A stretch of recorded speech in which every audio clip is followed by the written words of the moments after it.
అధ్యక్ష, రాష్ట్ర వ్యాప్తంగా రైతులందరూ వ్యయంతో చాలా ఇబ్బందులు పడుతున్నారు. ఖర్చులు ఎక్కువై వ్యవసాయానికి ఈ ఉపాధి హామీ పథకం ఈ రైతులకి వీళ్ళకి అనుసంధానం చేయగలిగితే వ్యవసాయానికి బాగుంటుంది అని ఒక ఉద్దేశం అధ్యక్ష. ఇదేమన్నా ప్రభుత్వానికి అలాంటి ఆలోచన ఉందా అని ఒక ప్రశ్న అధ్యక్ష.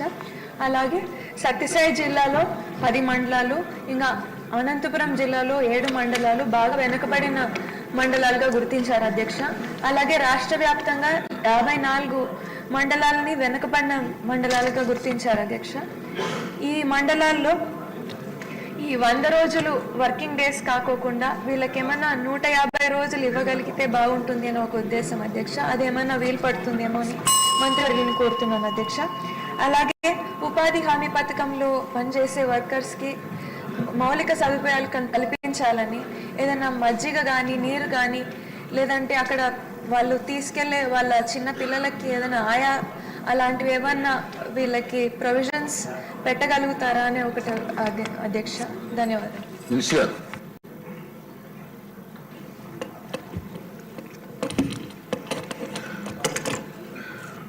ఇది ఈ జాతీయ ఉపాధి హామీ పథకాలు ఉపాధి లేని సమాజంలో, ముఖ్యంగా రూరల్ ప్రాంతాల్లో ఉపాధి ఇవ్వడానికి నిర్దేశింపబడిన పథకం. గౌరవ సభ్యులు లేవనెత్తినవన్నీ కూడా నోట్ చేస్తున్నాం అధ్యక్ష. మన కొత్త ప్రభుత్వం వచ్చిన తర్వాత, ఎన్డీఏ కూటమి ప్రభుత్వం వచ్చిన తర్వాత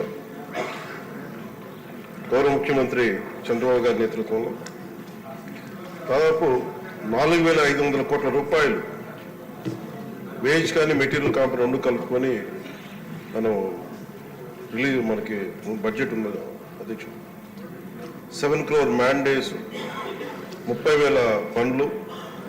వీటితోటి మనం ఏం చేసింది ఈ రోజున పల్లె పండుగ ద్వారా 3,000 కిలోమీటర్ల సీసీ రోడ్స్, 500 కిలోమీటర్ల బీటీ రోడ్లు, 20,000 మినీ గోకులమ్స్, అలాగే వాటర్ హార్వెస్టింగ్ అండ్ అన్ని గవర్నమెంట్ బిల్డింగ్. ఇది సంక్రాంతి లోపు ఇవన్నీ చేయాలి అనేది ఒక బలమైన ఉద్దేశంతో ముందుకెళ్తున్నాం అధ్యక్ష. ప్రతి చోట, ప్రతి పంచాయతీలో కూడా సిటిజన్ ఇన్ఫర్మేషన్ బోర్డ్ కంపల్సరీ చేశాం. అలాగే వర్క్ సైట్ బోర్డ్స్ కూడా అన్ని వర్క్ సైట్స్ చేశాం అధ్యక్ష.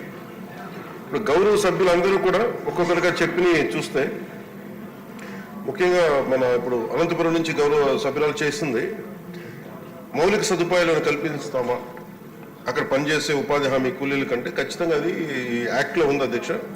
అది గత ప్రభుత్వం అన్ని వ్యవస్థల్ని అస్తవ్యస్తంగా చేసినట్టుగా ఇందాక పత్తిపాటి పుల్లారావు గారు కూడా చెప్పింది.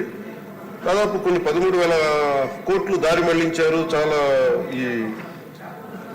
అసలు పని లేకుండా చాలా మందికి పని కల్పించినట్టుగా కల్పించి చాలా అవకతవకలు జరిగినాయి అనేది చాలాసార్లు నేను రివ్యూ చేస్తామంటే బయటకు వచ్చిన అంశాలు అధ్యక్ష.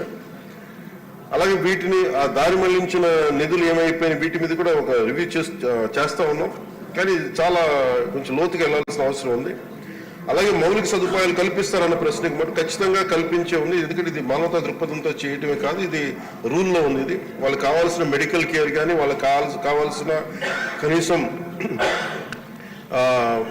తాగునీటి, మనం ముఖ్యంగా మజ్జిగ ఇలాంటివి వీటితో పాటు. అలాగే గౌరవ సభ్యురాలు అడిగినది ఏంటంటే, వాళ్ళ పిల్లలకి ఏదన్నా పని చేసుకోవడానికి ఏదైనా మన నర్సరీ లాంటిది పెట్టగలరా చూసుకోవడానికంటే, అది మన పరిధిలో వస్తుందో లేదో చూడాలి అధ్యక్ష. ఖచ్చితంగా దాన్ని మానవతా దృక్పథంతో, లేదంటే రూల్ లేకపోతే దాన్ని అప్లై చేసేలాగా మనం అధికారులతో మాట్లాడుతాం అధ్యక్ష. అలాగే లేని పక్షంలో ఖచ్చితంగా దాన్ని కేంద్రం దృష్టికి తీసుకెళ్తాం అధ్యక్ష. అది చెప్పాలి, ఇంకా అవ్వలేదు ఎందుకని మీరు ఇన్ని అడిగారు.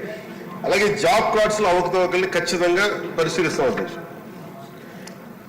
అలాగే GO number 646 issued on 15/11/2024 to release all the irrational, ఇందాక ఇది పత్తిపాటి పుల్లారావు గారు అడిగిన ప్రశ్నకి అధ్యక్ష.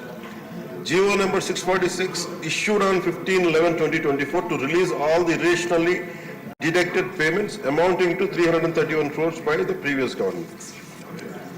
అలాగే ముందుగా మొదటి సభ్యులు అడిగింది ఏంటంటే నరేగానే ఇది మొత్తానికి అప్లై చేస్తారా ఇది అని అనుకుంటే MNREGA basic it's demand based work అధ్యక్షుడు. ఇది 100 రోజులు ఎవరికైతే పని కావాలో, కాకపోతే ఇది ఏంటంటే స్కిల్ బేస్డ్ కాదు, ఇది పూర్తిగా ఇది లేబర్ బేస్డ్.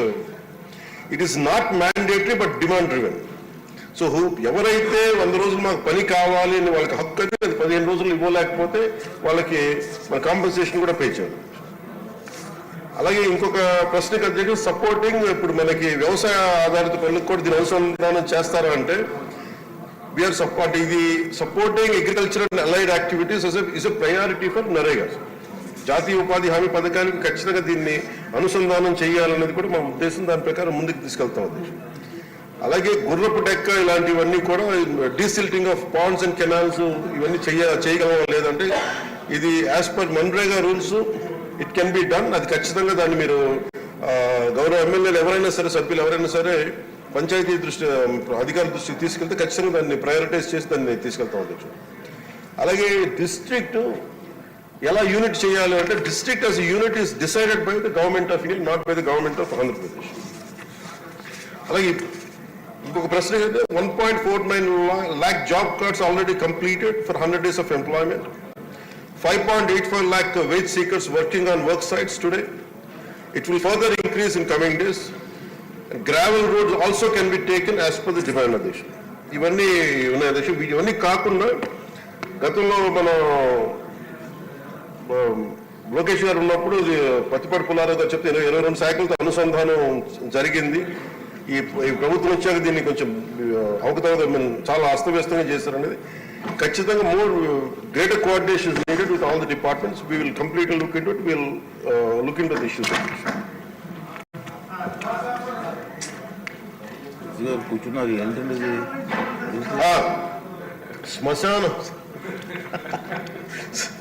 శ్మశానం అనేది ఎవరి మీద మాది హిందూ శ్మశాన వాటికి కావచ్చు, ముస్లిం కావచ్చు, క్రిస్టియన్ వాటికి కావచ్చు. ఖచ్చితంగా ఇది నేను కూడా పర్సనల్గా తీసుకున్నాను. దీన్ని శ్మశాన వాటికి వర్తింపు చేయమని ఇక్కడ నేను ఆల్రెడీ చెప్పుకున్నాను. అది మీ దృష్టికి తీసుకొస్తాను. ఇది ఎక్స్క్లూడ్ చేయలేదు. అలాగే కాంపౌండ్ వాల్స్ కూడా ముఖ్యంగా అడిగింది. నిన్న గౌరవ సభ్యులు చాలా మంది దృష్టికి తీసుకొచ్చారు. కాంపౌండ్ వాల్ స్కూల్స్ని ఎలా కాపాడుతామో కాంపౌండ్ వాల్స్తో కట్టి, అలాగే శ్మశాన వాటికల్ని కాంపౌండ్ వాల్ కట్టమని కూడా చెప్తాను. డెఫినెట్లీ దీన్ని ఎగ్జామిన్ చేసి దాన్ని ముందుకు తీసుకెళ్తాం.